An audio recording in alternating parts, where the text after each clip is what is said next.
Y si te dijera que el verdadero diezmo no tiene nada que ver con dinero y todo que ver con el amor, sí, ese amor que es Cristo mismo, el que se entregó en silencio, que venció, que lo dio todo sin exigir nada a cambio.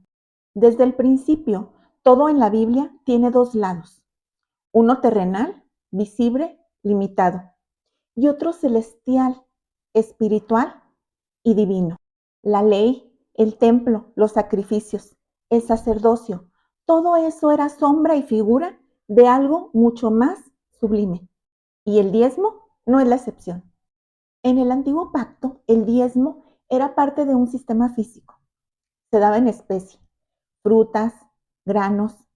Era para sostener a los levitas, porque el sacerdocio dependía de las cosas visibles, de un templo hecho por manos humanas.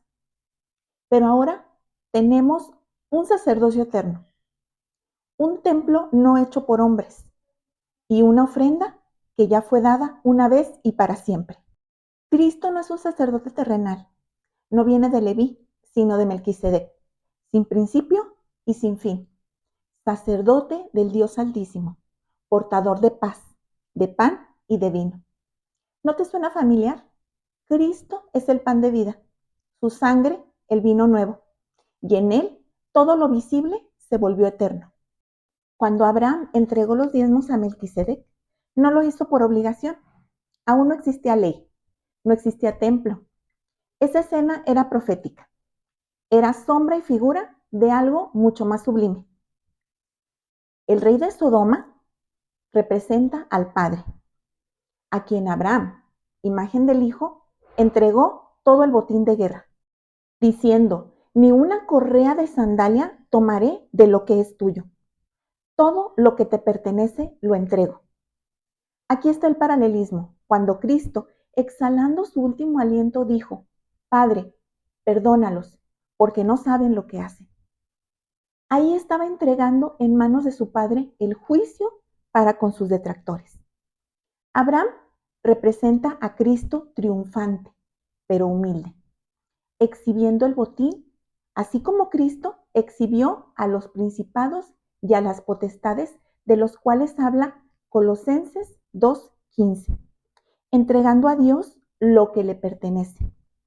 Y Melquisedec, rey de justicia y de paz, representa al Espíritu Santo, pero también a Cristo como sumo sacerdote sin linaje levítico, ni algún otro linaje terrenal, quien bendice, quien suministra, quien da pan y vino, quien confirma la victoria. Entonces, ¿qué es el diezmo en el nuevo pacto? Es algo mucho más grande que el 10% de lo que ganas. Es entregar a Dios lo que solo Él puede administrar: el juicio, la culpa, la ley, la condenación, tanto que la que dirigimos hacia otros como la que cargamos en nosotros mismos. Ese es el diezmo, entregar a Dios el derecho de juzgar, porque ya no vivimos bajo la ley, vivimos bajo la gracia. Y la gracia tiene un rostro, Cristo. Cuando a Jesús le preguntaron si era lícito pagar el tributo o no, él contestó, dad pues al César lo que es de César y a Dios lo que es de Dios. Una frase que separa dos mundos, lo terrenal y lo espiritual, lo material y lo eterno. Lo que Dios quiere que le entregues no es oro ni monedas, es que entreguemos en sus manos lo que solo a Él le pertenece, el juicio. Entregar en sus manos la culpa derivada por esos 10 mandamientos que nos muestran no solo la culpa de nuestros semejantes, sino la propia. Ese juicio que solo le corresponde a Él. Cuando en Primera de Crónicas 29:14b dice, pues todo es tuyo y de lo recibido de tu mano te damos. Dios no solo nos ha dado cosas materiales, sino nos ha dado cosas espirituales. Y la mayor de ellas es el perdón. Por este motivo, en Mateo 5:23 dice, por tanto, si traes tu ofrenda al altar y ahí te acuerdas de que tu hermano tiene algo contra ti, deja allí tu ofrenda delante del altar y anda, reconcíliate primero con tu hermano y entonces ven y presenta tu ofrenda. Primero, aquí Mateo no hace referencia a un diezmo, sino a una ofrenda.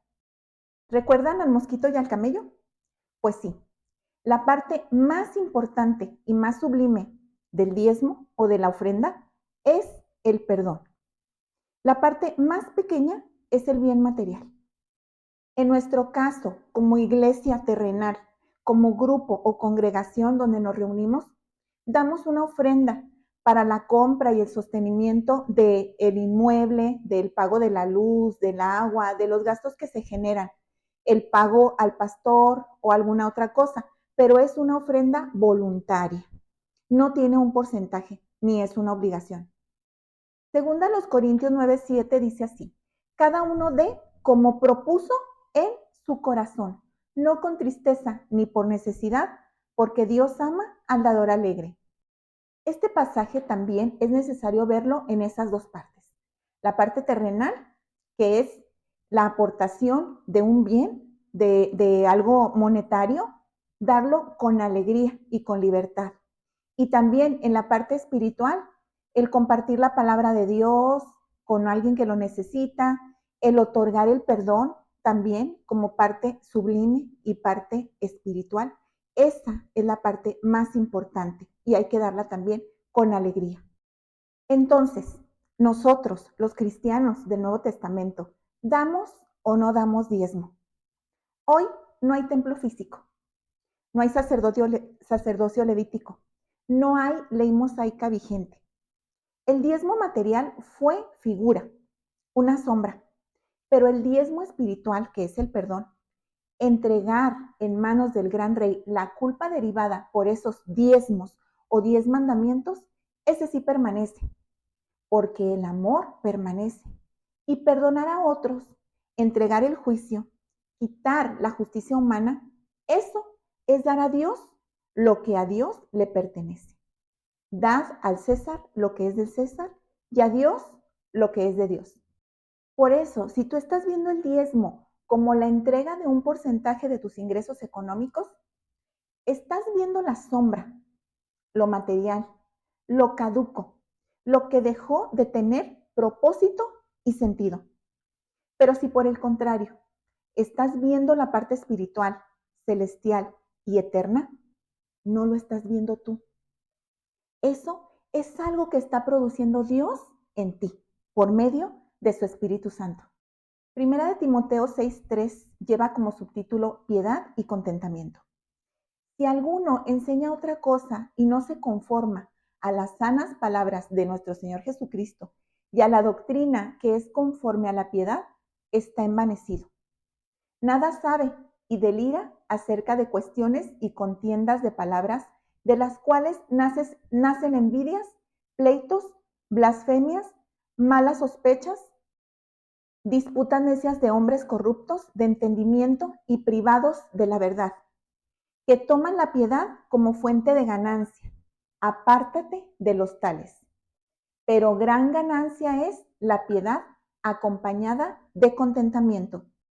Para saber si algo que estamos pensando, algo que estamos practicando, es verdadero y proviene de Dios, vamos a filtrarlo por medio de la piedad y el contentamiento.